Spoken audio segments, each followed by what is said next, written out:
नहीं। एक बार की बात है, सुषमा अपने पूरे परिवार के साथ खुशी खुशी मोहन नगर में रहती थी।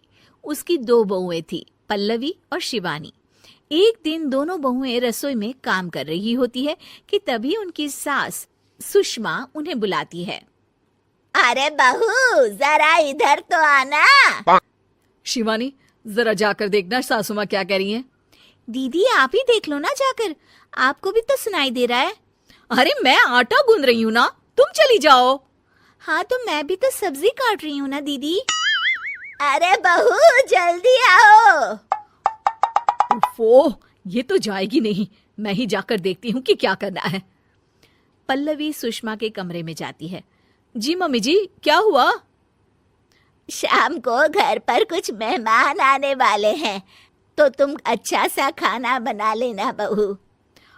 ठीक है मम्मी जी, आप बता दीजिए क्या क्या बनाना है और कितने लोग आ रहे हैं।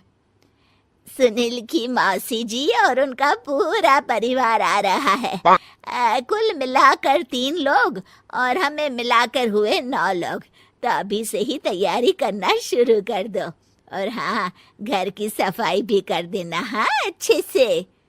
जी मम्मी जी, सब काम हो जाएगा, आप चिंता मत कीजिए। पल्लवी शिवानी को घर में मेहमान आने वाले हैं इसके बारे में बताती है। क्या 9 लोगों का खाना बनाना होगा, घर की सफाई करनी है? बाप रे, सासू माँ ने तो हमें घर की नौकरानी ही समझ कर रखा है। ऐसा नहीं बोलते शिवानी, हम इस घर की बहू हैं और घर के काम करना हमारा फर्ज है। दीदी तो है ही सासू माँ की चमची, जब देखो सासू माँ सासू माँ। मैं तो इतना सारा काम नहीं करने वाली। शिवानी कपड़े लेकर गमला साफ कर रही होती है और चक्कर आने का नाटक करने लगती है। मेरा सर चकरा रहा है। तभी वहां पल्लवी और सासू माँ जाते हैं। अरे बहू, क्या हो गया तुम्हें? मम्मी जी, बहुत तेज सर में दर्द हो रहा है। तुम एक काम करो शिवानी, आराम कर लो। नहीं नहीं दीदी, घर में मेहमान आने वाले हैं, मुझे आपकी मदद करनी चाहिए। अरे कोई बात नहीं शिवानी, तुम आराम कर लो, मैं सब काम कर लूंगी। ठीक है दीदी, अगर आप इतना कह रही हैं तो आराम कर लेती हूँ। शिवानी आराम से अपने कमरे में मैगजीन पढ़ रही होती है। इसे कहते हैं आराम की जिंदगी। इतना सारा काम। चलो सारा काम खत्म हो गया, शिवानी को देख आती हूँ। शिवानी अपने कमरे में ईयरफोन में गाने सुनते सुनते सो जाती है और उसके साइड में मैगजीन भी रखी होती है। पल्लवी वहां आ जाती है और वो सब देखती है।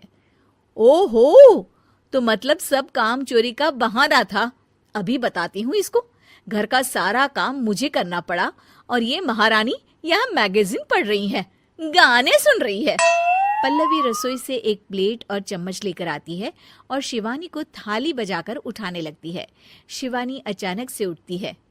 उठ गई महारानी, गाने भी सुन लिए, मैगजीन भी पढ़ ली। तुम तो बहुत बड़ी झूठी निकली शिवानी। तुमने सर दर्द का बहाना बनाया ताकि काम करने से बच सको। हाँ बनाया बहाना, तो क्या करती, इतने सारे काम करती। मुझे कोई शौक नहीं है चापलूसी का। क्या चापलूसी? तुम्हें लगता है कि मैं सारे काम चापलूसी के लिए कर रही हूँ? नहीं तो क्या। तभी वहां सासू माँ आ जाती हैं। अरे बहू, वो लोग बस आने ही वाले हैं, तुम तैयारियां कर लो। जी सासू माँ, तुझे तो मैं बाद में देखती हूँ। सब खाना खाने बैठते हैं और खाना शुरू करते हैं। तभी सुनील की मौसी बोलती है। वाह भाई वाह, खाना तो बहुत ही अच्छा बना है सुषमा जी, एक एक चीज में क्या स्वाद है। ये सुनकर शिवानी मुंह बना लेती है। उसे अपनी जेठानी की इतनी तारीफ रास नहीं आती। आपकी बहुएं तो बहुत ही अच्छा खाना बनाती हैं। हाँ, बनाती तो दोनों ही अच्छा है, पर आज ना ये सारा खाना बड़ी बहू ने बनाया है। छोटी बहू की तबीयत ठीक नहीं थी, सो इसलिए। मानना पड़ेगा सुषमा जी, आपकी बड़ी बहू तो बहुत ही गुणवान है। पल्लवी की तारीफ सुनकर शिवानी को जलन होती है।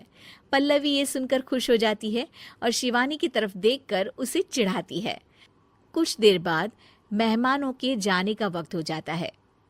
मौसी जी सबके लिए उपहार लाई होती है। वो सबको शगुन के पैसे देती हैं और अंत में पल्लवी के पास आती है। तुम्हारे लिए शगुन का लिफाफा तो है ही, पर बहू तुम्हें एक और उपहार भी मिलेगा इतना अच्छा खाना बनाने के लिए।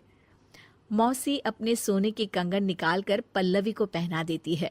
ये लो, ये मेरे मनपसंद कंगन है, अब से ये तुम्हारे हुए। धन्यवाद मौसी जी। ये देखकर शिवानी तो पूरी तरह से जल जाती है और गुस्से से रसोई में चली जाती है। तभी वहां पल्लवी आ जाती है और उसे अपने कंगन दिखाने लगती है। देवरानी जी, अब आपका सर दर्द ठीक तो है ना? मुझे लगता है कि अब सर दर्द शुरू हो गया होगा आपका।